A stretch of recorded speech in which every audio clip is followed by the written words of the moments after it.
പക്ഷെ ഇങ്ങനെയാണോ മറുപടി?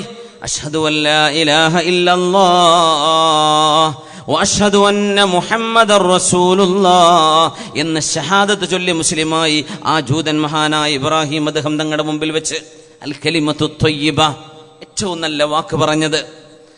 അന്നൊരു ഒരു പട്ടാളക്കാരൻ ജോർഡാനിന്റെ മരുഭൂമിയിൽ അലഞ്ഞു തിരിഞ്ഞു നടന്നു വരുമ്പോഴാണ്, അന്ന് മരുഭൂമിയിലൂടെ കറങ്ങുകയായിരുന്ന വിലായത്തിന്റെ ആ ഒരു പ്രത്യേകമായ സാഹചര്യത്തിൽ ഇബ്രാഹിം അദ്ദേഹം റളിയല്ലാഹു അൻഹുവിനെ കണ്ടുമുട്ടിയപ്പോൾ അയാൾ ചോദിച്ചു, എനിക്ക് നഗരത്തിലേക്ക് പോകണം. അയ്ന ത്വരീഖു ഇലൽ ഉംറാൻ, ജനങ്ങൾ താമസിക്കുന്നിടത്തേക്ക് പോകാനുള്ള വഴി ഏതാണ്? രാത്രിയൊക്കെ വഴി ചോദിച്ചു കുടുങ്ങണ നേരത്തെ റൈറ്റിക്ക് പോയിക്കോളിയാരെ, ലെഫ്റ്റിക്ക് പോയിക്കോളി, കൈകൊണ്ട് നോക്കിയാൽ റൈറ്റിക്കാണ്, പറയണത് ലെഫ്റ്റാണ്, ഏതാ റബ്ബ് എടുക്കേണ്ടത്? ചില ആളുകൾ മനഃപൂർവ്വം പഴപ്പിക്കും, നേരെ പോയാൽ മതി. എനിക്ക് തന്നെ അനുഭവം, തിരക്ക് പിടിച്ച് എയർപോർട്ടിലേക്ക് പോകുന്ന എറണാകുളത്തോ അന്ന് പൊന്നാനിൻ്റെ ഉള്ളിലൂടെ ഒക്കെ റോഡ് പണി നടക്കുന്ന നേരത്തിൽ കുടുങ്ങിപ്പോയിട്ട് കുറച്ച് ചെറുപ്പക്കാരാണ്, ഒരു മുസ്ലിങ്ങളല്ലായിരുന്നു, പക്ഷെ എന്തേന്ന് അറിഞ്ഞില്ല, ഇതിൽ പോയിക്കോളി, ഇതന്നെ റോഡ്. ചെന്ന് നോക്കുമ്പോൾ റോഡ് തന്നെ അല്ല അവിടെ. സുബ്ഹാനല്ലാഹ്. തിരിച്ചു പോന്നു. കഴിഞ്ഞ ഈ ജൂലൈയിൽ ചില ആളുകൾക്ക് അതൊരു രസമായിരിക്കും, പോയി തിരിച്ചു പറ്റുള്ളൂ, പണിയൊന്നുമില്ലല്ലോ എന്നായിരിക്കും അവർ വിചാരിക്കുക. സുബ്ഹാനല്ലാഹ്. എങ്ങോട്ടാണ് വഴി എന്നാണ് ഈ ചോദിക്കുന്നത്. അയ്ന ത്വരീഖു ഇലൽ ഉംറാൻ, നഗരത്തിലേക്ക് ടൗണിലേക്കുള്ള വഴി ഏതാണ്? മഹാനായ ഇബ്രാഹിം അദ്ദേഹം റളിയല്ലാഹു അൻഹു ആത്മീയമായ പരിവേഷം, ആത്മീയമായ പരിപാവനമായ ഒരു ഭാവനയിൽ നിൽക്കുന്ന നേരമാണത്. പള്ളിക്കാട് ചൂണ്ടിക്കാണിച്ചു കൊടുത്തു പറഞ്ഞു, ജനങ്ങൾ താമസിക്കുന്ന ഇടം ഇത് തന്നെയാണ്, ഇതാണ് പള്ളി, ഇതാണ് ജനങ്ങളെ കാണാനുള്ള വഴി. പള്ളിക്കാട്ടിലേക്ക് ചൂണ്ടിക്കാണിച്ചു കൊടുത്തു. അദ്ദേഹം പറഞ്ഞു, അല്ല, എനിക്കറിയേണ്ടത് ജനങ്ങൾ താമസിക്കുന്ന ഇതന്നെയാണ്, ജനങ്ങൾ താമസിക്കുന്നത്. ഇയാൾക്ക് ദേഷ്യം വന്നു, ചാട്ടവാറ് കൊണ്ടൊരടി കൊടുത്തു. ഫശജ്ജ വജ്ഹ, മുഖം കെട്ട് കീറി പറഞ്ഞു എന്നാ, ചാട്ടവാറിന്റെ അടി കിട്ടിയിട്ട്. ആ വേദനയിൽ മുഖത്ത് മുറിവ് വീണപ്പോഴാണ് മഹാനവറുകൾ കൈയുയർത്തി ദുആ ചെയ്തത്, അല്ലാഹുമ്മ അദ്ഖിൽഹുൽ ജന്ന, അല്ലാഹുമ്മ അദ്ഖിൽഹുൽ ജന്ന, അല്ലാഹുമ്മ അദ്ഖിൽഹുൽ ജന്ന. പടച്ചവനെ, ഇയാളെ സ്വർഗത്തിലേക്ക് കടത്തണേ, ഇയാൾക്ക് സ്വർഗം കൊടുക്കണേ, ഇയാൾക്ക് സ്വർഗം കൊടുക്കണേ. സുബ്ഹാനല്ലാഹ്. ഇയാൾ അന്തം വിട്ടുപോയി, എന്തായി സംഭവം? അദ്ദേഹം പിന്നെ അവിടെ നിന്ന് എങ്ങനെയൊക്കെയോ വഴി കണ്ടുപിടിച്ച് നഗരത്തിലെത്തി. ആളുകൾ ചോദിച്ചു, പട്ടാളക്കാർ ചോദിച്ചു, എങ്ങനെ രക്ഷപ്പെട്ടു? കഥ പറഞ്ഞു, ഇങ്ങനെ ഒരാളെ കണ്ടു, ദേഷ്യം പിടിച്ച് ഞാനൊരു അടി കൊടുത്തിട്ടുണ്ട് അയാളെ. പക്ഷെ അയാളിങ്ങനെ കൈയുയർത്തി, എനിക്ക് സ്വർഗം തന്നെ എന്നൊക്കെ ദുആ ചെയ്തു. ആളുടെ ഫിസിക്കൽ ഡിസ്ക്രിപ്ഷൻ എന്ന് പറഞ്ഞേ ഇങ്ങനെ ശരീരരൂപങ്ങൾ, അത് ഇബ്രാഹിം അദ്ദേഹം തങ്ങളായിരിക്കണം. പോയി പൊരുത്തപ്പെടിക്കുക, ആ മഹാനായ മനുഷ്യനെയാണോ നീ അടിച്ചത്? അദ്ദേഹം പറഞ്ഞു, യാ വൈലാ, പടച്ചവനെ, എന്റെ നാശമേ, ഞാൻ എന്താണ് ഈ ചെയ്തത്? ഓടിച്ചെന്നു കൂട്ടുകാരെയും പിടിച്ചിട്ട് മരുഭൂമി വരെ തെരഞ്ഞു നടന്ന് മഹാനവറുകളെ കണ്ടെത്തി. കാൽക്കൽ വീണുകൊണ്ട് പറഞ്ഞു, മാപ്പാക്കണേ, ക്ഷമിക്കണേ, നിങ്ങളായിരുന്നുവെന്ന് ഞാൻ അറിഞ്ഞിട്ടില്ല, എനിക്ക് പുറത്തു തരണം, മാപ്പ് തരണം. പുറത്തു വന്നിരിക്കുന്നു, മാപ്പ് വന്നിരിക്കുന്നു. കൂടുതൽ പറഞ്ഞു, യാ ശൈഖന, എന്തേ പിന്നെ നിങ്ങൾ ഇയാൾ സ്വർഗം കൊടുക്കണമെന്നൊക്കെ ദ്വാരത്ത് ഈ മാതിരി അടിയടിച്ചിട്ട് നിങ്ങൾ സ്വർഗം കൊടുക്കണേ ദ്വാരക്കെ? സമിഅതു റസൂലല്ലാഹി സ്വല്ലല്ലാഹു അലൈഹി വസല്ലമ യഖൂൽ, അല്ലാഹുവിന്റെ റസൂൽ പറയുന്നത് ഞാൻ കേട്ടിട്ടുണ്ട്, മുസ്ലിമായ മനുഷ്യന് ഏതെങ്കിലും ഒരു വേദനയോ മുറിവോ ഉണ്ടായാൽ, പനിയോ ക്ഷീണമോ ഉണ്ടായാൽ, രോഗമോ അസുഖമോ വന്നുപെട്ടാൽ, അത് ക്ഷമിക്കുകയാണെങ്കിൽ അതിന് പകരം അല്ലാഹു എമ്പാടും പ്രതിഫലം കൊടുക്കുമെന്ന് ഞാൻ കേട്ടിട്ടുണ്ട്. ഈ മനുഷ്യന്റെ അടി കാരണം എനിക്കുണ്ടായ വേദനയിൽ ഒരുപാട് നന്മ അല്ലാഹു എനിക്ക് തരുമ്പോൾ ഇയാൾക്ക് ഞാൻ പകരം കൊടുക്കേണ്ടത് ശാപമാണോ? അയാൾ എനിക്ക് നന്മയല്ലേ കാരണമായത്? അത് കാരണം അയാൾക്ക് സ്വർഗം കൊടുക്കണേ എന്ന് ഞാൻ ദുആ ചെയ്യുകയായിരുന്നു എന്ന് അൽ കലിമത്തു ത്വയ്യിബയുടെ ഏറ്റവും വലിയ ഉദാഹരണമാണ് ഇബ്രാഹിം അദ്ദേഹം റളിയല്ലാഹു അൻഹുവിന്റെ ജീവിതം. അൽ കലിമത്തു ത്വയ്യിബ, ളറബല്ലാഹു മസലൻ കലിമതൻ ത്വയ്യിബ കശജറത്തിൻ ത്വയ്യിബത്തിൻ അസ്ലുഹാ സാബിതുൻ വഫർഉഹാ ഫിസ്സമാ. നല്ല ഒരു വാക്ക് ഇങ്ങനെയാണ്, നല്ല വചനങ്ങൾക്ക് എപ്പോഴും നല്ല പ്രതികരണമേ ഉണ്ടാകൂ. മനുഷ്യൻ എന്നത് വാക്കാണെന്നാണ്. മനുഷ്യൻ എന്ന് പറഞ്ഞത് മനുഷ്യന്റെ വാക്കാണ്. വാക്കിന് വിലയില്ലെങ്കിൽ ആ മനുഷ്യന് വിലയില്ലെന്നാണ്. മനുഷ്യൻ എന്നത് അവരുടെ വാക്കുകളാണ്. അത് നല്ല വാക്ക്. ചില അമ്മായിമാരോ അമ്മോശന്മാരോ ഒക്കെ പെരുമാറുന്ന പെരുമാറ്റത്തിലൊക്കെ ഇച്ചിരി ഒന്ന് നന്നാക്കി കഴിഞ്ഞാൽ എത്രയോ പെണ്ണുങ്ങൾ ദ്വാരക്കുണ്ടാവും, എൻ്റെ അമ്മായിമൊന്ന് മരിച്ചു കിട്ടണേ എന്നൊക്കെ. അങ്ങനെ ദ്വാരക്കണ്ട എത്ര കുട്ടികളുണ്ടാവും, എത്ര ആളുകളുണ്ട്. സ്വന്തം മക്കൾ ദ്വാരക്കണ്ട, റബ്ബേൻ്റെ ഉമ്മ എന്നാ മരിച്ചു പോവുക. എത്ര കാലം ഇടങ്ങേറാക്കാൻ തുടങ്ങിയിട്ട്. അങ്ങനെ ഒന്നും ആവരുത് ഉമ്മാരോ ഉപ്പമാരങ്ങനെ ആവരുത്, മക്കളങ്ങനെ ആവരുത്. നമ്മുടെ നാവിൽ നിന്ന് വെറുപ്പുളവാക്കുന്ന വാക്കുകൾ സ്വന്തം മക്കളോട് പോലും പറയാൻ പാടില്ലെന്നാണ്. മക്കളത് ക്ഷമിച്ചേക്കും. ഉമ്മയല്ലേ വാപ്പയല്ലേ, അവർക്ക് നന്മ ചെയ്യേണ്ട ഒക്കെ ശരിയാണ്. പക്ഷെ എന്ത് ചെയ്യണം? ഉമ്മയും വാപ്പയും അവരുടെ വിഷയം ഒന്ന് കറക്റ്റ് ചെയ്യുകയും വേണം. കലിമത്തു ത്വയ്യിബ, നല്ല വാക്ക്, ആളുകൾ അതേ ഇഷ്ടപ്പെടൂ. അള്ളാഹുവിനതാണ് ഇഷ്ടം, മലക്കുകൾക്ക് അതാണ് ഇഷ്ടം. അതുകൊണ്ട് ജീവിത വിജയത്തിന്റെ ഏറ്റവും വലിയ മാതൃക, ഏറ്റവും വലിയ മാർഗരേഖ അൽ കലിമത്തു ത്വയ്യിബ, നല്ല വാക്കാണ്. അതെല്ലായിടത്തും. ഒരു പോലീസുകാരനോട് കയർത്ത് സംസാരിക്കാൻ അങ്ങനെ ചെയ്യല്ലേ. അവർ ഡ്യൂട്ടി ചെയ്യുന്ന ആളുകളാണ്, അവരുടെ ഉത്തരവാദിത്ത കർത്തവ്യ നിർവഹണത്തിലാണ്. ഒരു ഓഫീസിലേക്ക് കയറി ചെന്ന് കയർത്ത് സംസാരിക്കല്ലേ. ഒരു ഡോക്ടറോട് കയറി സംസാരിക്കല്ലേ. ഒരു നഴ്സിനോട്, നിങ്ങളെ ശുശ്രൂഷിക്കുന്ന ആളുകളോട്, ഒരു ജോലി ചെയ്യുന്ന സ്ഥാപനത്തിൽ ചെന്നിട്ട് അങ്ങനെയൊന്നും ചെയ്യല്ലേ. മുസ്ലിം അൽ കലിമത്തു ത്വയ്യിബ, ഏറ്റവും നല്ല സൗമ്യമായ വാക്ക് പറയുന്നവരാണ്. ബിസ്മില്ലാഹിർ റഹ്മാനിർ റഹീം. വലാ തസ്തവിൽ ഹസനതു വലസ്സയ്യിഅ ولا تستوي الحسنة ولا السيئة ادفع بالتي هي أحسن فإذا الذي بينك وبينه عداوة كأنه ولي حميم وما يلقاها إلا الذين صبروا وما يلقاها إلا ذو حظ عظيم. ഇങ്ങോട്ട് തിന്മ ചെയ്യുന്നവരോട് നന്മ കൊണ്ട് പ്രതികരിക്കണം നബിയേ. ഇങ്ങോട്ട് തിന്മ ചെയ്യുന്നവരോട് അങ്ങോട്ട് നന്മ ചെയ്യണം നബിയേ. അങ്ങനെ ചെയ്താൽ നിങ്ങളും മറ്റാര് തമ്മിലാണോ ശത്രുതയുള്ളത്, ആ ശത്രു നിങ്ങളുടെ ഏറ്റവും നല്ല മിത്രമായി മാറുന്നത് കാണാം. അങ്ങനെയാണ്.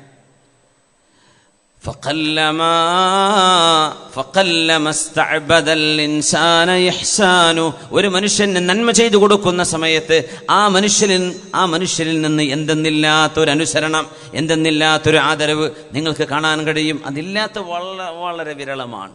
നന്മ ചെയ്യുക, തിന്മ ചെയ്യുന്നവർക്ക് അങ്ങോട്ട് നന്മ ചെയ്തു കൊടുക്കുക. ഇങ്ങോട്ട് വേസ്റ്റൊക്കെയാണ് അയൽവാസി ഇങ്ങോട്ട് കൊണ്ടുവന്നിടുന്നത്, അങ്ങോട്ട് ചോറ് വെക്കുമ്പോൾ ഒരൽപ്പം ചോറും കറിയും കൊണ്ടേ കൊടുക്കുക. ഇങ്ങോട്ടിടുന്നത് തിന്മയാണ്, അങ്ങോട്ട് നന്മ. ഇതങ്ങനെ പറയുമ്പോൾ നിങ്ങൾ ചിരിക്കുന്നുണ്ട്, എനിക്കറിയാം നടക്കാൻ പോണില്ല. അതുകൊണ്ടാണ് ഖുർആൻ തന്നെ പറഞ്ഞു, ഇത് സാധ്യമല്ല എല്ലാവർക്കും, ഇത് എല്ലാവർക്കും കഴിയില്ല. ഇല്ലല്ലദീന സ്വബറൂ, നല്ല ക്ഷമയുള്ളവർക്കും, വമാ യുലഖാഹാ ഇല്ലാ ദൂ ഹദ്ദിൻ അദീം, നല്ല സൗഭാഗ്യം കിട്ടിയവർക്ക് ഇങ്ങനെ പെരുമാറാൻ കഴിയുകയുള്ളൂ. അല്ലാത്തതൊക്കെ ഇങ്ങോട്ടിട്ട 2 കൊട്ട അങ്ങോട്ട്, നമ്മളങ്ങനെ ചെയ്യാം. അങ്ങനെയല്ല. ഇങ്ങോട്ട് തിന്മ ചെയ്യുന്നവർക്ക് അങ്ങോട്ട് നന്മ ചെയ്യാൻ, ഇങ്ങോട്ട് തിന്മ ചെയ്യുന്നവരെ അങ്ങോട്ട് തിന്മയായി പ്രതികരിക്കുക. മൃഗങ്ങൾ പോലും അങ്ങനെയല്ലേ. പച്ച സാധുവായ പൂച്ചയൊന്ന് കെട്ടിയിട്ട് റൂമിൽ അടച്ചിട്ട് പൂച്ചയ്ക്ക് എസ്കേപ്പ് ചെയ്യാൻ ഒരു വഴിയില്ലാതെ കെട്ടിയിട്ട് അതിനൊന്ന് അടിച്ചു നോക്കി, അതൊരു നരിയെ പോലെ പെരുമാറും. മൃഗസ്വഭാവമാണ്. ഇങ്ങോട്ട് തിരിച്ച് മോശമായി, അങ്ങോട്ട് മോശമായി. മുസ്ലിം അങ്ങനെയല്ല. മുഅ്മിനായ മനുഷ്യന്റെ അൽ കലിമത്തു ത്വയ്യിബ, ഏറ്റവും നല്ല വചനം. ചില സമയങ്ങളിൽ വാക്കുകൾ പറയാതിരിക്കുന്നതായിരിക്കും നല്ല വചനം. മിണ്ടാതിരിക്കൽ, ചില വിഷയങ്ങൾക്ക് മറുപടി പറയാതിരിക്കൽ. ഉഹദ് യുദ്ധം നടക്കുമ്പോ അബൂ സുഫിയാൻ ഉറക്കെ വിളിച്ചു ചോദിച്ചില്ലേ, ഐന മുഹമ്മദു അഫീകും മുഹമ്മദു, നിങ്ങളിൽ മുഹമ്മദ് നബിയില്ലേ? സഹാബത്തിനോട് നബി പറഞ്ഞു, ആരും മറുപടി പറയണ്ട, ആരും മിണ്ടണ്ട, മറുപടി പറയണ്ട എന്ന് പറഞ്ഞു. പിന്നെ അബൂ സുഫിയാൻ എന്നവരെ ചോദിച്ചു, എന്ന് അദ്ദേഹം മുസ്ലിമല്ല. അഫീകും അബൂബക്കറിൻ, നിങ്ങളിൽ അബൂബക്കറില്ലേ? നബി ഞങ്ങൾ പറഞ്ഞു, അബൂബക്കറെ ആരും മറുപടി പറയേണ്ടതില്ല, മിണ്ടിപ്പോവണ്ട. അഫീക്കും ഉമറു, നിങ്ങളിൽ ഉമറില്ലേ എന്നൊക്കെ ചോദിച്ചു. നബി ഞങ്ങൾ മറുപടി പറഞ്ഞു, ആരും മറുപടി കൊടുക്കരുത്, ആരും പ്രതികരിക്കരുത്, മൗനം പാലിക്കാൻ വേണ്ടി പറഞ്ഞു. യുദ്ധം നടന്നുകൊണ്ടിരിക്കുന്ന സമയത്ത്, കാരണം യുദ്ധം നടക്കുന്ന സമയമാണത്. നബി സല്ലല്ലാഹു അലൈഹി വസല്ലം തങ്ങൾ ആളുകളെ കൊല്ലാൻ ഇഷ്ടപ്പെട്ടവരല്ല, യുദ്ധം കത്തിക്കാൻ ഇഷ്ടപ്പെട്ടവരല്ല. പക്ഷേ പ്രതിരോധിക്കേണ്ട ഘട്ടം വന്നപ്പോൾ ഇസ്ലാം പ്രതികരിക്കാൻ പറഞ്ഞതുകൊണ്ട് യുദ്ധക്കളത്തിലേക്ക് വരുന്നതാണ് അള്ളാഹുവിന്റെ ഹബീബ്. അതുകൊണ്ട് ഒരിക്കലും ഒരു തിന്മയെ തിന്മ കൊണ്ട് നേരിടരുത്. ആ വെല്ലുവിളിക്കാരും മറുപടി പറയേണ്ട എന്ന് മഹാനായ റസൂലുള്ളാഹി സ്വല്ലല്ലാഹു അലൈഹി വസല്ലം ഒരു നല്ല വാക്കിലൂടെ ഒരു മനുഷ്യനെ നന്മയിലേക്ക് കൊണ്ടുവരുന്ന പോലെ ഇസ്ലാമിലേക്ക് തന്നെ കൊണ്ടുവരാൻ കഴിഞ്ഞേക്കും. ഒരു നല്ല വാക്ക് മതിയാം ഇസ്ലാമിലേക്ക് വരാൻ. صلوا على النبي محمد وآله اللهم صل على سيدنا محمد وعلى آل سيدنا محمد وبارك وسلم عليه. ഒന്നുകൂടെ, اللهم صل على سيدنا محمد وعلى آل سيدنا محمد وبارك وسلم عليه. الكلمة الطيبة, നല്ല വചനങ്ങളിലൂടെ ഒരാൾക്കൊരു പക്ഷേ മുസ്ലിമാവാനുള്ള സൗഭാഗ്യമുണ്ടായേക്കും. മുസ്ലിമാവാനുള്ള സൗഭാഗ്യം അല്ലാഹു നല്ല ഒരു വാക്ക് പറയുന്നതിലൂടെ നൽകിയേക്കും. മഹാനായ സ്വഹാബി മുസ്അബ് ഇബ്നു ഉമൈർ റളിയല്ലാഹു തആല അൻഹു, മുസ്അബ് ഇബ്നു ഉമൈർ എന്നവര് റളിയല്ലാഹു തആല അൻഹു, മഹാനവറുകൾ ഇസ്ലാമിലേക്ക് കടന്നു വന്ന് മദീനയിൽ ആദ്യമായി ഇസ്ലാമിക പ്രചരണം തുടങ്ങി വെച്ചത് മുസ്അബ് ഇബ്നു ഉമൈർ റളിയല്ലാഹു അൻഹു ആണ്. മദീനയിലെ പ്രഗൽഭനായ നേതാവാണ് ഉസൈദ് ഇബ്നു ഹുദൈർ റളിയല്ലാഹു അൻഹു. ഉസൈദ് ഇബ്നു ഹുദൈർ എന്നവരെന്ന് മുസ്ലിമല്ല. മുസ്അബ് ഇബ്നു ഉമൈർ എന്നവർ ചെന്നിട്ട് ഉസൈദ് തങ്ങളോട് ചോദിച്ചു, ഉസൈദേ, നിങ്ങൾക്ക് അള്ളാഹുവിനെ പറ്റി കേൾക്കണ്ടേ? എനിക്കൊന്നും കേൾക്കണ്ടെന്ന് പറഞ്ഞു. അള്ളാഹുവിനെ പറ്റി അറിയണ്ടേ? അള്ളാഹു ലോകത്തിന് പറഞ്ഞയച്ച ഈസാ നബിക്ക് ശേഷം അന്ത്യ റസൂലായി വന്ന മുഹമ്മദ് മുസ്തഫ സ്വല്ലല്ലാഹു അലൈഹി വസല്ലം തങ്ങളെ കുറിച്ച് അറിയണ്ടേ? മുസ്അബേ, നിങ്ങളുടെ ഈ പ്രചാരണം നിങ്ങൾ നിർത്തിവെച്ചില്ലെങ്കിൽ നിങ്ങളെ ഞാൻ കൊല്ലാൻ പോകുന്നു. മുസ്അബേ, നിങ്ങൾക്ക് ഞാൻ വധശിക്ഷ നൽകുമെന്ന് ഭീഷണിപ്പെടുത്തിയപ്പോഴാ മുസ്അബ് റളിയല്ലാഹു അൻഹു പറഞ്ഞത്, യാ ഉസൈദ് ഇബ്നു ഹുദൈർ, ഉസൈദ് ഇബ്നു ഹുദൈറേ, അലാ തജ്ലിസു വതസ്മഉ, നിങ്ങളൊന്ന് ഇരുന്നൊന്ന് കേട്ടു നോക്കണം. ഇഷ്ടമായാൽ സ്വീകരിക്കാം, ഇല്ലെങ്കിൽ തള്ളിക്കളയാം. ഒന്ന് കേട്ടുകൂടെ എന്നാ പറയിൻ. ആ നേരമാണ് അല്ലാഹുവിനെ സംബന്ധിച്ച് പറഞ്ഞു കൊടുക്കുന്നത്. വചലാമിൻ കിതാബില്ലാഹ്, വിശുദ്ധ കലാം അല്ലാഹുവിന്റെ ഖുർആൻ ഓതിക്കൊടുത്തപ്പോൾ ഉസൈദ് റളിയല്ലാഹു അൻഹു ചോദിച്ച ഒരു ചോദ്യം ഇതാണ്, ഈ ദീനിലേക്ക് കടക്കാൻ എനിക്ക് എന്താണ് വഴിയുള്ളത്? യഗ്തസിൽ വതതഹർ, ഒന്ന് കുളിച്ച് ശുദ്ധിയായിട്ട് വാ, നിങ്ങൾക്ക് മുസ്ലിമാവാനുള്ള വചനം ഞാൻ ചൊല്ലിത്തരാം. അഷ്ഹദു അല്ലാ ഇലാഹ ഇല്ലല്ലാഹ് വഅഷ്ഹദു അന്ന മുഹമ്മദർ റസൂലുള്ളാഹ്. ഉസൈദ് ഇബ്നു ഹുദൈർ എന്ന പ്രമാണിയായ വീരശൂരനായ മദീനക്കാരൻ ആദ്യമായി മുസ്ലിമാവുന്നത് മുസ്അബ് റളിയല്ലാഹു അൻഹുവിന്റെ സൗമ്യമായൊരു വാക്ക് കേട്ടുകൊണ്ടാണ്. സൗമ്യമായൊരു വാക്ക്. നമ്മൾ പോണല്ലോ പോയിക്കോട്ടെ എന്ന നയം അങ്ങനെയല്ല. പുറത്തുള്ളവരും ഇങ്ങോട്ട് അകത്ത് വരണം എന്ന രീതിയിൽ പ്രവർത്തിക്കണം എന്നാണ്. അങ്ങനെയാണ് പ്രവർത്തിക്കേണ്ടത്. പുറത്തുള്ള ആർക്കെങ്കിലും അകത്തേക്ക് കടക്കാനുള്ള അവസരം ഒരുക്കി കൊടുക്കണം. മുസ്അബ് റളിയല്ലാഹു അൻഹുവിന്റെ കയ്യിൽ ഉസൈദ് ഇബ്നു ഹുദൈർ എന്നവർ വന്നപ്പോൾ ഉസൈദ് റളിയല്ലാഹു അൻഹു പറഞ്ഞു, മദീനയിൽ ഒരു മനുഷ്യനുണ്ട്, അയാളെങ്ങാനും മുസ്ലിമായാൽ മദീനയിലെ ആയിരക്കണക്കിന് ആളുകൾ അയാളുടെ പിന്നിൽ മുസ്ലിമാവും. ആരാണത്? സഅദ് ഇബ്നു മുആദ് റളിയല്ലാഹു അൻഹു ആണത്. സഅദ് ഇബ്നു മുആദിനെ ഒന്ന് ഇസ്ലാം പഠിപ്പിച്ചു കൊടുക്കൂ. മുസ്അബ് തങ്ങൾ വന്നപ്പോ ഇതേ പ്രയോഗം, മുസ്അബേ, പുതിയൊരു മതത്തെക്കുറിച്ച് പറഞ്ഞാൽ അർജുമന്നക, നിങ്ങളെ ഞാൻ കല്ലെടുത്തെറിയും, വല അഖ്തുലന്നക, നിങ്ങളെ ഞാൻ കൊന്നുകളയും. മുസ്അബ് എന്നവര് പ്രകോപിതരാവാതെ പറഞ്ഞു, അവലാ തജ്ലിസു വതസ്മഉ, ഒന്ന് ഇരുന്ന് കേൾക്കാൻ ഒരുക്കമാണോ? ഇൻ റദീത, ഇഷ്ടപ്പെടുകയാണെങ്കിൽ ഫഖുദ്, നിങ്ങൾക്ക് എടുക്കാം, ഇല്ലേ നിങ്ങൾക്ക് ഒഴിവാവാൻ പിന്നെ പറയില്ല. ഒന്ന് കേട്ടുകൂടെ? എന്നാലൊന്ന് കേട്ടു നോക്കാം. ആ വാക്കിൽ ഇരുന്നു കൊണ്ടാണ് സഅദ് ഇബ്നു മുആദ് റളിയല്ലാഹു അൻഹു അന്ന് ഇസ്ലാമിലേക്ക് കടന്നു വരുന്നത്. ഇതേ ചോദ്യം ചോദിച്ചു, എങ്ങനെയാ ഞാൻ മുസ്ലിം ആവേണ്ടത്? യഗ്തസിൽ പോയി കുളിക്കണം, ശുദ്ധിയാവണം, എന്നിട്ട് ചൊല്ലിക്കോളൂ അഷ്ഹദു അല്ലാ ഇലാഹ ഇല്ലല്ലാഹ് വഅഷ്ഹദു അന്ന മുഹമ്മദർ റസൂലുള്ളാഹ്. അദ്ദേഹം മുസ്ലിമായി എന്ന് മാത്രമല്ല, തന്റെ തറവാടുണ്ട് ബനു അബ്ദുൽ അഷ്ഹൽ, അക്കൗണ്ടന്റ് ആയിട്ട് സ്വന്തം സ്ഥാപനങ്ങൾ നിയമിക്കുന്ന ഹിന്ദുക്കളെയാണ്. ഹിന്ദു ഉയർന്ന ഫാമിലികളിലുള്ള ആളുകളൊക്കെ. അപ്പോൾ അവർ പറഞ്ഞു, ഇന്ന് തന്നെ എനിക്കൊരു അനുഭവമാണ്. അങ്ങനെ ആ ഒരു വിഷയം പറഞ്ഞു. അദ്ദേഹം പറഞ്ഞു, ഒന്നുമില്ല, അവരൊക്കെ സത്യസന്ധന്മാരാണ്, കള്ളത്തരം ചെയ്യൂല. നമ്മളാൾക്കാരെ കുറച്ച് പൈസ ഒക്കെ എടുത്ത് മുക്കുന്നു മാത്രമല്ല, തക്കം കിട്ടി അവിടുന്ന് മുങ്ങും ചെയ്യും. ഓൺ ടൈമിന് ജോലിക്ക് വരില്ല. മുതലാളിയെ പ്രചാരം നടക്കുന്ന പള്ളികളെ പൂട്ടിപ്പിക്കുക, പോലീസുകാരെ ഇടപെടുത്തിയിട്ട് പള്ളി പൂട്ടിയാൽ മതി, ഞങ്ങൾക്ക് അധികാരം കിട്ടിയില്ലെങ്കിലും കുഴപ്പമില്ല, ആ പള്ളി പൂട്ടണം. ഈ രീതിയിൽ ഫിത്നകൾ വീണപെട്ടാൻ തുടങ്ങിയിട്ട്, ഫിത്നകൾ പരക്കാൻ തുടങ്ങിയിട്ട് അധികം കാലമായില്ല.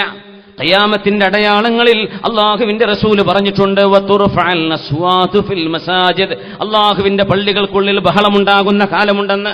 അള്ളാഹുവിന്റെ പള്ളികളിൽ ബഹളമുണ്ടാകുന്ന കാലം, അവിടെ അടിപിടിയും ഒച്ചപ്പാടുകളും മിമ്പറിൽ കയറി സിന്ദാബാദ് വിളിക്കുന്ന അവസ്ഥകളും ഉണ്ടാകുന്നത് മിൻ അമാറാത്തിസ് സാഅ, അന്ത്യനാളിന്റെ അടയാളമാണെന്ന് മഹാനായ റസൂലുള്ളാഹി സ്വല്ലല്ലാഹു അലൈഹി വസല്ലം ആ അടയാളങ്ങളെ നമ്മുടെ കേരളക്കരയിലെ മുസ്ലിമീങ്ങളുടെ മൂക്കിന്റെ മുമ്പിൽ, കണ്ണിന്റെ മുമ്പിൽ, നമ്മുടെ നാടുകളിൽ, നമ്മുടെ മഹല്ലുകളിൽ, നമ്മുടെ അങ്ങാടികളിൽ ഈ അന്ത്യനാളിന്റെ അടയാളം വരുമെന്ന് ആര് പ്രതീക്ഷിച്ചു? ആര് നനച്ചിരുന്നു ഇതൊക്കെ നമ്മുടെ നാട്ടിൽ നടക്കുമെന്ന്? ആ അടയാളമാണ് അള്ളാഹുവിന്റെ ദീനിന്റെ പേരിൽ അനാവശ്യമായ പ്രശ്നങ്ങൾ ഉണ്ടാക്കി പള്ളികളെ പൂട്ടിപ്പിക്കുന്ന ആളുകൾ ഓർക്കേണമേ, അള്ളാഹുവിന് നിങ്ങളുടെ പള്ളിയല്ല വിഷയം.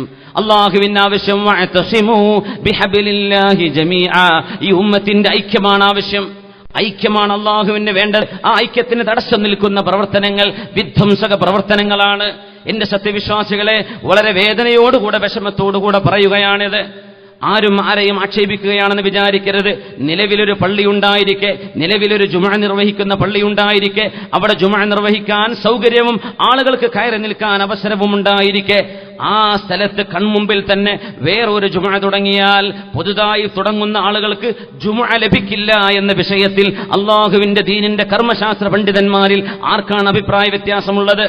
ജുമുഅ ലഭിക്കില്ലെന്ന കാര്യം ഉറപ്പാണ്. പിന്നെ എന്തിനാണ് ഈ ഒച്ചപ്പാട്? എന്തിനാണിതൊക്കെ ചെയ്യുന്നത്? എന്തിനാണ് ഈ സമൂഹത്തെ കഷ്ണം വെക്കുന്നത്?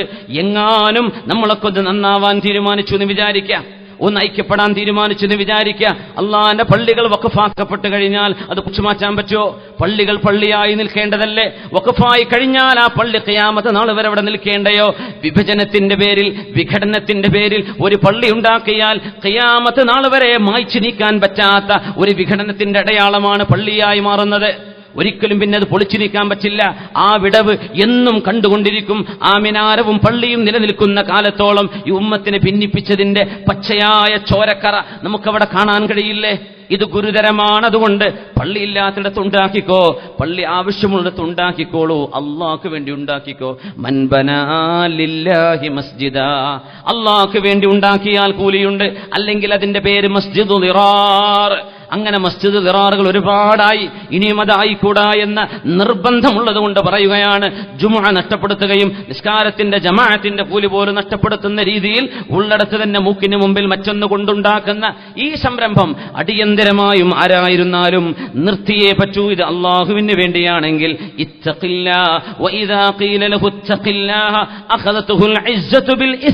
അള്ളാഹുവിനെ ഭയപ്പെടണമെന്ന് അള്ളാഹുവിനെ പറ്റി ഓർമ്മിപ്പിച്ചു കൊടുത്താൽ ഇത്തരം ആളുകൾക്ക് എന്താണ് അഹങ്കാരത്തിന്റെ സ്വഭാവം വരുന്നത്? അഖദതുഹുൽ ഇസ്സത്തു ബിൽ ഇസ്. ഞങ്ങളോട് പറയേ, ഞങ്ങൾ ആരാണെന്നറിയുമോ? ഈ ചിന്ത പോലും കപടവിശ്വാസത്തിന്റെ അടയാളമാണെന്ന് മഹാനായ മുഹമ്മദ് മുസ്തഫ സ്വല്ലല്ലാഹു അലൈഹി വസല്ലം തെറ്റുപറ്റിയത് തെറ്റാണെന്ന് സമ്മതിക്കുക. ഉള്ളിടത്ത് തന്നെ തുടങ്ങിയ ജുമുഅയെ നിർത്തിവെച്ചോ, നിസ്കാരപ്പള്ളിയാക്കിക്കോ.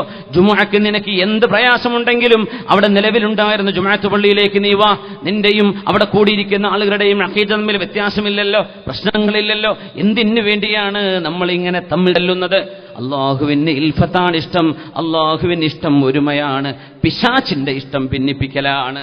അതുകൊണ്ട് ഈ ഉമ്മത്ത് മനസ്സിലാക്കേണ്ട ഈ വിജയത്തിന്റെ മാർഗരേഖകളിൽ രണ്ടാമത്തേത് അൽ ഇൽഫത്തു വൽ മഹബ്ബ. നമുക്കിടയിൽ സ്നേഹമുണ്ടാവലാണ്, ഒരുമയുണ്ടാവലാണ്, ഭിന്നിപ്പില്ലാതിരിക്കലാണ്. അല്ലാഹു ജല്ല ജലാലു നമുക്കതിന് തൗഫീഖ് നൽകട്ടെ. ആമീൻ യാ റബ്ബൽ ആലമീൻ. ജീവിതത്തിന്റെ വിജയം പഠിപ്പിക്കുന്ന മൂന്നാമത്തെ മാർഗരേഖ, നമുക്ക് നന്മ ചെയ്യാൻ എന്തെങ്കിലും അവസരമുണ്ടെങ്കിൽ ആ അവസരം നഷ്ടപ്പെടുത്താതിരിക്കുക. എല്ലാ നന്മയുടെ അവസരവും ഉപയോഗിക്കുക. നന്മ ചെയ്യാനുള്ള അവസരം നഷ്ടപ്പെടുത്താതിരിക്കുക. ഏത് നന്മയിലേക്ക് മുന്നിട്ട് വരാം. നമുക്കറിയുമല്ലോ, നബി തങ്ങളുടെ പ്രിയപ്പെട്ട കൂട്ടുകാരൻ അബൂബക്കർ സിദ്ദീഖ് റളിയല്ലാഹു തആല സിദ്ദീഖ് റളിയല്ലാഹു അൻഹുവിന്റെ മുമ്പിലല്ലേ നബി തങ്ങൾ ചോദിച്ചത്, മൻ അസ്ബഹ മിൻകുമുൽ യൗമ നിങ്ങളിൽ ആരാണ് നോമ്പെടുത്തത്? ഇന്ന് ആർക്കാണെന്ന് സുന്നത്ത് നോമ്പുണ്ടായിരുന്നത്? ആരും കൈപൊക്കിയില്ല. ഒരാൾ മാത്രം സിദ്ദീഖ് റളിയല്ലാഹു അൻഹു. ചിലരൊക്കെ തലയിൽ മാന്ത്രണ്ട് സുന്നത്ത് നോമ്പെടുത്തു എന്നാണോ പറയുന്നത് അതിന്റെ ഉദ്ദേശം? അൽഹംദുലില്ലാഹ്. അപ്പോ ഒരാൾ മാത്രം കൈപൊക്കി എന്ന് സിദ്ദീഖ് റളിയല്ലാഹു അൻഹു. മൻ അസ്ബഹ മിൻകുമുൽ യൗമ തബിഅ ജനാസതൻ, നിങ്ങളിൽ ആരാണ് ഇന്ന് ഒരു ജനാസയുടെ പിന്നാലെ പോയത്? ഒരു മയ്യിത്ത് പരിപാലനത്തിന് സാക്ഷിയായതാരാണ്? ഒരാൾ മാത്രം കൈപൊക്കി, അത് സിദ്ദീഖ് റളിയല്ലാഹു അൻഹു. സ്വഹാബത്ത് ചെയ്യാത്തത് കൊണ്ടല്ല, അന്നതിന് സൗഭാഗ്യമുണ്ടായത് സിദ്ദീഖ് തങ്ങൾക്ക് മാത്രമായിരുന്നു. മൂന്നാമത്തെ ചോദ്യം ചോദിച്ചില്ലേ നബി തങ്ങൾ, മൻ അത്അമ മിൻകുമുൽ യൗമ മിസ്കീന, നിങ്ങളിൽ ഇന്ന് ആരാണ് ഒരു പാവപ്പെട്ടവന് ഒരു ഭക്ഷണം മേടിച്ചു കൊടുത്തത്? ആരുമില്ല. അനയാ റസൂലല്ലാഹ്, ഞാനത് ചെയ്തു നബിയേ എന്ന് സിദ്ദീഖ് റളിയല്ലാഹു അൻഹു. വീണ്ടും ഒരു ചോദ്യം കൂടെ തങ്ങൾ ചോദിച്ചിരുന്നു, മൻ മിൻകുമുൽ യൗം, നന്മയാണോ ഞാൻ ചെയ്തേക്കാം. ആ ഒരു കാര്യം മഹാനായ അല്ലാമ ഫഖറുദ്ദീൻ റാസി റഹ്മത്തുള്ളാഹി അലൈഹി തഫ്സീർ വിവരിച്ചിടത്ത് പറഞ്ഞിട്ടുണ്ട്. ആ വിഷയം അലി റളിയല്ലാഹു അൻഹുവിനെ വിളിച്ച് നബി തങ്ങൾ പറഞ്ഞു, അലിയേ, ആ പള്ളിയുടെ മൂലയിൽ കടന്നിറങ്ങുന്ന ആളെ അയാളോടൊന്ന് എഴുന്നേറ്റ് വുദു എടുത്ത് ഇരിക്കാൻ വേണ്ടി പറയണം. അലി റളിയല്ലാഹു അൻഹു ചെന്ന് അയാളോട് പറഞ്ഞേ, എഴുന്നേൽക്കി വുദു എടുക്കെന്ന് പറഞ്ഞു. അദ്ദേഹം എഴുന്നേറ്റ് വുദു എടുക്കുകയും ചെയ്തു. അലി തങ്ങൾ വന്ന് എല്ലാവരും പേടിച്ചു. പാതിരാ നേരത്ത് എല്ലാവരും വിചാരിച്ചു എന്ത് പറ്റിയത്. അങ്ങനെ ഇരിക്കുമ്പോ ഇബ്നു മസ്ഊദ് തങ്ങൾ പറയും, ഞാൻ എന്റെ കുതിരയൊന്ന് റെഡിയാക്കി ആ ഒച്ച വന്നിടത്തേക്ക് പോകാനെന്ന് റെഡിയായി നിൽക്കുമ്പോഴുണ്ട് ഒരാളെന്റെ മുമ്പിലൂടെ ഓടുന്നു കുതിരപ്പുറത്ത്. കുറച്ചു നേരം തിരിച്ചു വന്നിട്ട് പറഞ്ഞു, ലം തുറാഉ, നിങ്ങൾ റസൂലുള്ളാഹ് സ്വല്ലല്ലാഹു അലൈഹി വസല്ലം, അത് അല്ലാഹുവിന്റെ റസൂലാണ്. ധൈര്യം, കാന അഷ്ജഅൻ നാസ്, ജനങ്ങളിൽ ഏറ്റവും. ഒന്നും അനുഭവിക്കുന്നില്ലല്ലോ, ഒന്നുമില്ല, നമ്മളൊന്നും അറിഞ്ഞിട്ടില്ല, നമ്മളൊന്നും അറിയുന്നില്ല. ആരാണ് സിദ്ദീഖ് റളിയല്ലാഹു അൻഹു പറഞ്ഞത്? ബിലാലേ, അല്ലാഹു യുൻജീക അല്ലാഹുൽ വാഹിദുൽ അഹദ്, അല്ലാഹുവിനെ തന്നെയാണ് സത്യമയ്യ. നിങ്ങൾ 1000 വേണമെന്ന് ചോദിച്ചാലും സിദ്ദീഖ് തരാൻ ഒരുക്കമാണെന്ന് പറഞ്ഞു. നബിയേ, എന്റെ ഉപ്പയെ അങ്ങയുടെ കൊണ്ടുവരണം നബിയേ, അങ്ങയുടെ അരികത്തേക്ക് ഞങ്ങൾ അങ്ങോട്ട് വരികയാ വേണ്ടത്, അങ്ങ് ഇങ്ങോട്ട് വരലല്ല. നബി ഞങ്ങൾ കലിമ ചൊല്ലിക്കൊടുത്തു. സിദ്ദീഖ് തങ്ങളാണ് കരയാൻ തുടങ്ങി. കഥ മുസ്ലിമായ സന്തോഷിക്കല്ലേ, കരയാണോ? ഞാൻ ഓർത്തുപോകുന്നു, എന്റെ ഉപ്പയുടെ സ്ഥാനത്ത് ഞാനും നീയും പോയാൽ മല്ലിൽ ബനാത്ത്, നിന്റെ സഹോദരൻ, ഈ വീട്ടിലെ പെണ്ണുങ്ങളെ നോക്കാൻ ആരാണുണ്ടാവുക? അതുകൊണ്ട് സഅദേ, നിങ്ങൾ വീട്ടിൽ നിന്നോ, ഞാൻ പ്രായമായില്ലേ, ഞാൻ പൊയ്ക്കോളാം മോനെ യുദ്ധത്തിൽ. ആര് പറഞ്ഞു? ഖൈസമ റളിയല്ലാഹു അൻഹു. നമ്മളൊക്കെ വലിയ രസത്തിൽ പറയും, അള്ളാഹുവിന്റെ റസൂലിന്റെ കാലത്തൊക്കെ നമുക്ക് ജീവിക്കാൻ പറ്റിയിരുന്നെങ്കിൽ ഇങ്ങനെ യുദ്ധം എനിക്ക് വേണം. വാപ്പ പറഞ്ഞു, മോനെ എനിക്ക് താ മോനെ. ഉപ്പ സ്വർഗായി പോയിപ്പ, അല്ലെങ്കിൽ ഞാൻ ഉപ്പക തന്നേനെ, ഇതെനിക്ക് വേണം. മഹാനായ സഅദ് ഇബ്നു ഖൈസമ റളിയല്ലാഹു തആല, അവരൊക്കെ ദീനാണിത്, അവരൊക്കെ പടുത്തുയർത്തിയ ദീനാണിത്. അല്ലാഹുവേ, അവരൊക്കെ ചെയ്ത സേവനങ്ങളിലെ 1000 ഒരംശം നമുക്ക് ചെയ്യാൻ പറ്റുന്നുണ്ടോ? അല്ലാഹുവരോടുള്ള മഹബ്ബത്ത് കൊണ്ട് അവരെത്തുന്ന സ്വർഗത്തിലേക്ക് നമ്മൾ എത്തിച്ചു തരണേ എന്ന് റബ്ബിനോട് ദുആ ചെയ്യുന്നു. അല്ലാഹുവേ, ഞങ്ങളുടെ ഉദ്ദേശങ്ങൾ സഫലമാക്കി താ തമ്പുരാനെ. അബൂ ഖൈസമ റളിയട്ടെ, അത് അബൂ ഖൈസമയാവട്ടെ, നോക്കുമ്പോൾ അത് അബൂ ഖൈസമ റളിയല്ലാഹു അൻഹു തന്നെയാണ്. ഫദഅ ലഹു റസൂലുള്ളാഹ്, അല്ലാഹുവിന്റെ റസൂൽ ദുആ എഴുന്നേറ്റ് നിസ്കരിക്കാൻ മടി വരുമ്പോ ചാട്ടവാറുകൊണ്ട് കാലിൽ അടിച്ചുകൊണ്ടാണ് മഹാനായ മുസ്തജാബു ദഅവയായ ദുആഇന് ഉത്തരമുണ്ടായിരുന്ന അബൂ മുസ്ലിമുൽ ഖൗലാനി റളിയല്ലാഹു അൻഹു കാലിനിങ്ങനെ അടിക്കും. എഴുന്നേൽക്ക് എന്ന് പറഞ്ഞിട്ട് മൃഗങ്ങൾ എഴുന്നേൽപ്പിക്കണ പോലെ സ്വന്തം ശരീരത്തെ അടിക്കുന്നു. എഴുന്നേൽക്ക്, നിസ്കരിക്കുക എന്ന് പറയും. സ്വന്തം ശരീരത്തോടാണ് ഈ പറയുന്നത്. പാതിരാത്രിയിലെ തഹജ്ജുദ് നിസ്കരിച്ചിട്ട് മഹാനവറുകൾ കരഞ്ഞുകൊണ്ട് പറയും, വല്ലാഹി, ഞാനിത് ചെയ്യുന്നത് മറ്റൊന്നുമല്ല, ലനുസാഹിമന്നഹും അലൈ, അല്ലാഹുവിന്റെ റസൂൽ സ്വർഗം തുറക്കാൻ വരുമ്പോൾ സ്വർഗത്തിന്റെ വാതിൽക്കൽ ചെന്ന് ഞങ്ങളും തിരക്കാനുണ്ട്. ഞങ്ങളും പോയി തിരക്കാൻ തന്നെ തീരുമാനിച്ചു നബിയോടൊപ്പം. حتى يعلم أصحاب محمد إنما خلفوا وراءهم رجالا, നബി തങ്ങളുടെ സ്വഹാബിമാർ മനസ്സിലാക്കട്ടെ, അവരുടെ പിന്നിൽ അവരുപേക്ഷിച്ചു പോന്നത് താബിഈങ്ങളും താബിഈങ്ങളുമായി സ്വഹാബത്തിന്റെ പിന്നിൽ വന്നത് ആൺകുട്ടികളാണ് എന്ന് സ്വഹാബികൾക്ക് മനസ്സിലാവാൻ തന്നെയാണ് ഇങ്ങനെ ഞങ്ങൾ അധ്വാനിക്കുന്നത് എന്ന് പറഞ്ഞ മഹാനാണ് അബൂ മുസ്ലിമുൽ ഖൗലാനി റളിയല്ലാഹു അൻഹു. സ്വഹാബികൾക്കറിയണം, സ്വഹാബികൾ മാത്രമല്ല നബി ഞങ്ങളുടെ കൂടെ സ്വർഗത്തിലേക്ക് പോകുന്നത് ഞങ്ങളുമുണ്ട് തിരക്കാൻ. സ്വർഗത്തിന്റെ വാതിൽ തുറക്കുമ്പോ ഞങ്ങളുമുണ്ട് ഒരുങ്ങുകയാണെന്ന് പറഞ്ഞ നന്മയുടെ ഒരവസരവും നഷ്ടപ്പെടുത്താതെ ജീവിച്ച അബൂ മുസ്ലിമുൽ ഖൗലാനി റളിയല്ലാഹു അൻഹു. അല്ലാഹു നമുക്ക് തൗഫീഖ് നൽകട്ടെ. നാലാമത്തെ ഒരു വിഷയം, അള്ളാഹുവിന്റെ മാർഗത്തിലേക്ക് ദഅവത്ത് ചെയ്യാനുള്ള ഒരവസരവും നഷ്ടപ്പെടിക്കാനും പോകുന്നില്ല, വിജയിക്കാനും പോകുന്നില്ല. അള്ളാഹുവിലേക്കുള്ള ക്ഷണം ഈ പ്രപഞ്ച സൃഷ്ടാവിന്റെ അള്ളാഹുവിന്റെ തീരുമാനമാണ്. റബ്ബിലേക്ക് ക്ഷണിക്കുക, ചിലർ വന്നെന്ന് വരും, ചിലർ വന്നില്ല എന്ന് വരും. നമ്മൾ ക്ഷണിക്കൽ എങ്ങോട്ടാ? നമ്മൾ ഒരാളെ ക്ഷണിച്ചാൽ കല്യാണത്തിന് ക്ഷണിക്കൂ അല്ലേ? വീട്ടിലേക്ക് ക്ഷണിക്കൂലേ? ആരെങ്കിലും റോട്ടിക്ക് ക്ഷണിക്കാറുണ്ടോ? റോട്ടിക്ക് ക്ഷണിക്കോ? നമ്മളെ തറയിട്ടാൽ റോട്ടിലേക്ക് എത്തുമെന്ന് പറയോ? കൂട്ടുകാരെ പരസ്പരം മീറ്റ് ചെയ്യാൻ ഒരു അതിഥിയെ വിളിച്ചിട്ടേ റോട്ടിലേക്ക് ആരെങ്കിലും വിളിക്കോ? ഇല്ല. ഡെസ്റ്റിനേഷനിലേക്കാ വിളിക്കുക, വഴിയിലേക്ക് വിളിക്കോ? അള്ളാഹു വിളിച്ചത് എങ്ങോട്ടാണെന്നറിയോ? ബിസ്മില്ലാഹിർ റഹ്മാനിർ റഹീം. ഉദ്ഉ ഇലാ സബീലി റബ്ബിക ബിൽ ഹിക്മതി വൽ മൗഇദത്തിൽ ഹസന വജാദിൽഹും ബില്ലതി ഹിയ അഹ്സൻ. അള്ളാഹുവിന്റെ മാർഗത്തിലേക്കാ വിളിക്കാൻ പറഞ്ഞത്, റോട്ടിലേക്കാ അള്ളാഹു വിളിച്ചത്, അള്ളാഹുവിലേക്കല്ല. ഉദ്ഉ ഇലാ സബീലി റബ്ബിക, അള്ളാഹുവിന്റെ വഴിയിലേക്ക് നിങ്ങൾ ക്ഷണിച്ചോളൂ ആളുകളെ. അള്ളാഹിന്റെ വഴിയിലേക്ക്. നമ്മളൊക്കെ ആ വഴിയിലാണ്. ആ വഴിയിൽ കടന്നാൽ ചിലർ ഹൈ സ്പീഡിൽ പോകും, ചിലർ മെല്ലെ പോകും, ചിലരുടെ കാറ് ബ്രേക്ക് ഡൗൺ ആവും, ചിലർ പെട്രോൾ അടിച്ച് പിന്നെ ഓടും, ചിലർ പഞ്ചറൊക്കെ നന്നാക്കി പിന്നെയും ഓടും, ചിലരവിടെ വണ്ടിയിട്ട് നടന്നു പോകും. വഴിയിലേക്ക് കടക്കിൻ. ആ വഴിയിലേക്ക് കടക്കാനാണ് നമ്മളോട് പറഞ്ഞത്. വഴിയിലേക്ക് ക്ഷണിക്കുവിൻ, ആളുകളെ വഴിയിലേക്ക് ക്ഷണിക്കണം. അല്ലാഹു തആല മാത്രമാണ് വഴിയിലേക്ക് ക്ഷണിച്ചത്. നമ്മളൊക്കെ വീട്ടിലേക്കാണ് ക്ഷണിക്കുക, ഡെസ്റ്റിനേഷനിലേക്ക് എത്തിക്കുന്നത് അല്ലാഹുവാണ്. നമ്മൾ വഴിയിലേക്ക് ക്ഷണിക്കണം. വിളിക്കാൻ നിസ്കരിക്കാൻ, ചിലപ്പോൾ നിസ്കരിച്ചില്ല എന്ന് വരും, വിളിച്ചു നോക്കുക, വന്നെങ്കിലായി. ചിലപ്പോൾ സ്വീകരിച്ചില്ല എന്ന് വരും, വിളിക്കുക. നമ്മൾ വിളിക്കാൻ കടപ്പെട്ടവരാണ്. ഹസനുൽ ബസ്രി റളിയല്ലാഹു അൻഹുവിന്റെ കാലത്ത് അന്ന് വാസിത്തിൽ ഇറാഖിൽ അന്നത്തെ ഭരണാധികാരി വലിയൊരു കൊട്ടാരമുണ്ടാക്കി. ആ കൊട്ടാരത്തിന്റെ കുടിയിരിക്കൽ നടക്കുകയാണ്. നമ്മൾ ഇവിടെയൊക്കെ കുറ്റൂസ എന്നല്ല പറയല്ലേ? കുറ്റൂസ എന്നല്ലേ? കുടിയിരിക്കാന്ന് പറയും, ഹൗസ് വാമിംഗ് എന്ന് പറയും, കുറ്റൂസ എന്ന് പറയില്ലേ? വേറെ ജില്ലക്കാരെ കേൾക്കുമ്പോൾ ചുരുക്കുക, എന്താ പേ കുറ്റൂസാണ്. അപ്പോൾ കുടിയിരിക്കലുണ്ടാവുമ്പോൾ നമ്മൾ എല്ലാവരും വിളിച്ചു കൊണ്ടുവരും. വരുന്ന ആളുകളൊക്കെ നന്നായിട്ടുണ്ട് കേട്ടോ, അടുക്കള നന്നായി, ബാത്റൂം നന്നായിട്ടുണ്ട്, പ്രധാനമായി കാണിച്ചു കൊടുക്കുക, അത് വേറെ വിഷയം. അപ്പോൾ എല്ലാം കാണിച്ചിട്ട് നന്നായി എന്ന് പറയല നമ്മൾ ഇഷ്ടപ്പെടുക. വീട്ടുകാരൻ ഇഷ്ടപ്പെടുന്ന അതാണ്. നന്നായി ഉഷാറായിട്ടുണ്ട്, നല്ല തേപ്പാണ്, നല്ല പണിയാണ്, നല്ല ഉഷാറാണ്, നല്ല ക്വാളിറ്റി ഉള്ള സാധനമാണ്. ഹസനുൽ ബസ്രി റളിയല്ലാഹു അൻഹുവും അന്നത്തെ ഭരണാധികാരിയുടെ കൊട്ടാരം കാണാൻ വിളിക്കപ്പെട്ട അതിഥികളിലുണ്ട്. അവിടെ വന്ന് നിൽക്കുമ്പോ സ്വഹാബി, അവിടുത്തെ താബിഈങ്ങളായ ആളുകളുണ്ട്, കൂടെ ആലിമീങ്ങളുണ്ട്, എല്ലാവരുണ്ട്, കവികളുണ്ട്, കഥാകൃത്തുകളുണ്ട്, എല്ലാവരും അവിടെ ഉണ്ട്. എല്ലാവരും ഇദ്ദേഹത്തെ പുകഴ്ത്തിക്കൂടി. ഇദ്ദേഹമാണെങ്കിലോ മോശമായൊരു ഭരണാധികാരിയായിരുന്നു, ആ കൊട്ടാര വാസത്തിന്റെ അമീറായിരുന്ന ആള്. ഹസനുൽ ബസ്രി തങ്ങൾ സ്റ്റെപ്പ് കണ്ടു, കയറിയിരുന്നു. അൽഹംദുലില്ലാഹി വസ്സലാത്തു വസ്സലാമു അലാ റസൂലില്ലാ പ്രസംഗം തുടങ്ങി. എന്നിട്ട് പറഞ്ഞു, ലഖദ് ബന അഖ്ബസുൽ അഖ്ബസീൻ ഹാദൽ ബിന, മോശക്കാരിൽ ഏറ്റവും മോശപ്പെട്ട ഒരാൾ ഈ കെട്ടിടം ഉണ്ടാക്കിയിരിക്കുകയാണ്, മുസ്ലിമീങ്ങളുടെ പൈസ ഉണ്ടാക്കിയിട്ട്. മുസ്ലിമീങ്ങളുടെ പൈസ ഒഴിച്ചിട്ട് അവൻ വലിയൊരു കൊട്ടാരമുണ്ടാക്കി. ഇതിനേക്കാളും വലിയ കൊട്ടാരമുണ്ടാക്കിയ ആളുകൾ ഖാറൂനും ഫിർഔനും ഇവിടെ കഴിഞ്ഞു പോയിട്ടുണ്ട്. ഫിർഔനും പറഞ്ഞില്ലേ, എനിക്കല്ലയോ അലൈസലി മുൽക്കു മിസ്ര. ഹസനുൽ ബസ്രി തങ്ങളുടെ പ്രസംഗമാണിത്.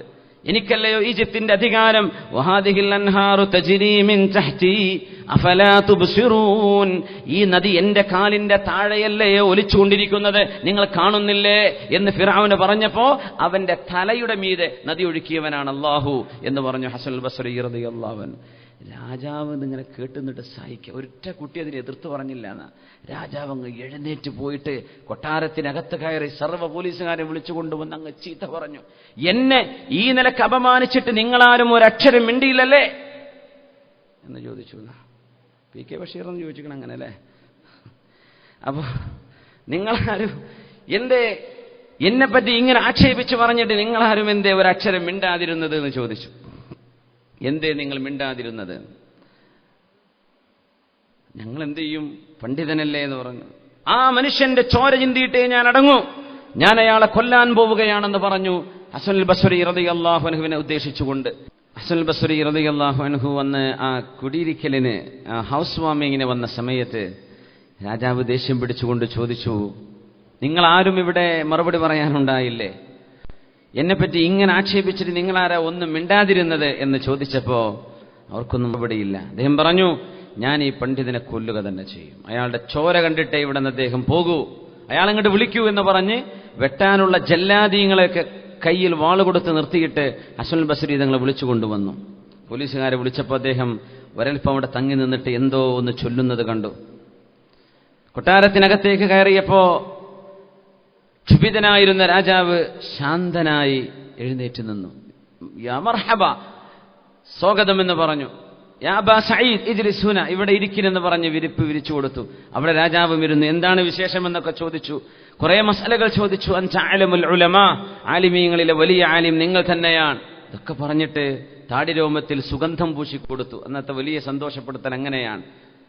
കൈമാട് കൊടുക്കാന്നൊക്കെ പറയില്ലേ, അന്ന് എന്ത് ചെയ്യാണ്, താടിരോമത്ത് സുഗന്ധം പൂശിക്കൊടുക്കും. അതന്നെ. അപ്പോ സന്തോഷിച്ചുകൊണ്ട് ഇറങ്ങിപ്പോവാണ്. പോലീസുകാരൻ ചോദിച്ചു, അല്ല ഹസനുൽ ബസ്രി, നിങ്ങളെ കൊല്ലാൻ കൊണ്ടുവന്നതായിരുന്നു അദ്ദേഹം, ഇതെന്തേ ആകെ മാറിപ്പോയല്ലോ, നിങ്ങൾ എന്താണ് ആ ചൊല്ലിയത് എന്ന് ചോദിച്ചു. നിങ്ങൾ എന്തോ ചൊല്ലിയല്ലോ. നിങ്ങളെ കൊല്ലാൻ തീരുമാനിച്ച ഇയാള് നിങ്ങളെ ആദരിച്ച് ബഹുമാനിച്ച് വളരെ ആദരവോടുകൂടെ അൻത അലമുൽ ഉലമാ, ആലിമീങ്ങളിലെ വലിയ ആലിം നിങ്ങൾ തന്നെയാണെന്നൊക്കെ പറഞ്ഞത് എന്തേ? അദ്ദേഹം പറഞ്ഞു, എന്നെ അകത്തേക്ക് വിളിച്ചപ്പോൾ ഞാൻ ഒരൊറ്റ ദിക്റാണ് ചൊല്ലിയത്.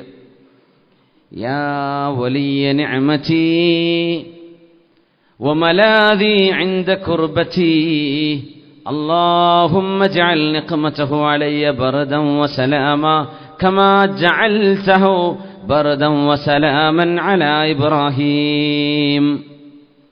പഠിച്ചു നോക്കുക.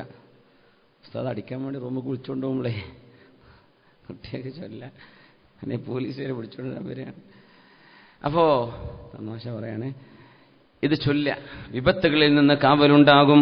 യാ വലിയ നിഅമതി, എനിക്ക് അനുഗ്രഹങ്ങൾ തന്നവനെ അല്ലാഹുവേ, വമലാദി ഇൻദ ഖുർബതി, എന്റെ പ്രയാസങ്ങളിൽ എനിക്ക് അഭയമായവനെ അല്ലാഹുവേ എന്ന് പറഞ്ഞു നോക്കി. യാ വലിയ നിഅമതി വമലാദി ഇൻദ ഖുർബതി ഇജ്അൽ നിഖ്മതഹു അലയ്യ ബർദൻ വസലാമാ, ഇജ്അൽ നിഖ്മതഹു അലയ്യ ബർദൻ വസലാമാ കമാ ജഅൽത النار بردا وسلاما على إبراهيم كما جعلت النار ബർദൻ വസലാമൻ അലാ ഇബ്രാഹിം. ഈ മനുഷ്യൻ എന്നെ ശിക്ഷിക്കാൻ പോകുന്നത് നീ എനിക്ക് തണുപ്പും രക്ഷയുമാക്കി തരേണമേ. ഇബ്രാഹിം നബി അലൈഹിസ്സലാമിന് തീജ്വാലകളെ തണുപ്പും രക്ഷയുമാക്കി കൊടുത്തവനെ എന്ന് ദുആ ചെയ്തുകൊണ്ടാണ് ഹസനുൽ ബസ്രി റളിയല്ലാഹു അൻഹു കയറി ചെല്ലുന്നത്. അത്രയും ദേഷ്യം പിടിച്ച ഒരാൾ. മഹാനവറുകൾ ചെയ്ത കുറ്റം എന്താണ് ഇവിടെ? സത്യം സത്യമായി പറഞ്ഞു കൊടുത്തു. സമൂഹത്തിന്റെ കാശെടുത്തുകൊണ്ട് ദൂർത്ത് നടത്താൻ പാടുള്ളതല്ല. സമൂഹത്തിന് വേണ്ടി സമൂഹത്തിനോട് കൈകാണിച്ച് ചോദിച്ച് ഉമ്മത്തികളിലെ പാവപ്പെട്ട കുട്ടികളുടെ സംരക്ഷണത്തിന് വേണ്ടി, യതീമക്കളുടെ സംരക്ഷണത്തിന് വേണ്ടി എന്ന് പറഞ്ഞ്, മുതഅല്ലിമീങ്ങളെ പഠിപ്പിക്കാനാണെന്ന് പറഞ്ഞ് സമ്പത്ത് വാരിക്കൂട്ടി അതൊന്നും റിയൽ എസ്റ്റേറ്റ് ഉണ്ടാക്കാനോ നാടുകളിൽ വ്യവസായങ്ങൾ വ്യാപിപ്പിക്കാനോ ഉപയോഗിക്കാനുള്ളതല്ല. ഹസനുൽ ബസ്രി തങ്ങളുടെ അതിശക്തമായ ഈ സാരോപദേശമാണ് മഹാനവറുകൾ ഈ രാജാവിന്റെ മുമ്പിൽ ചെയ്ത തെറ്റ്. പക്ഷേ അള്ളാഹു സംരക്ഷിച്ചുവല്ലോ, അള്ളാഹു കാവൽ കൊടുത്തുവല്ലോ. അതുകൊണ്ട് നമ്മൾ മനസ്സിലാക്കുന്ന അഞ്ചാമത്തെ വിഷയം തഹ്ത ദുല്ലിൽ അഖീദ, ഇസ്ലാമിന്റെ വിശ്വാസ കർമ്മങ്ങൾക്ക് താഴെ നിന്ന് ഇസ്ലാമിന്റെ മൂല്യങ്ങളെ പഠിക്കുമ്പോൾ നമ്മൾ അറിയേണ്ട ഒരു കാര്യം, അള്ളാഹുവിനെ മാത്രമാണ് തൃപ്തിപ്പെടുത്തേണ്ടത്. ജനങ്ങളെ തൃപ്തിപ്പെടുത്താൻ നോക്കണ്ട, ജനങ്ങളെ തൃപ്തിപ്പെടുത്തേണ്ട, അള്ളാഹുവിനെയാണ് തൃപ്തിപ്പെടുത്തേണ്ടത്.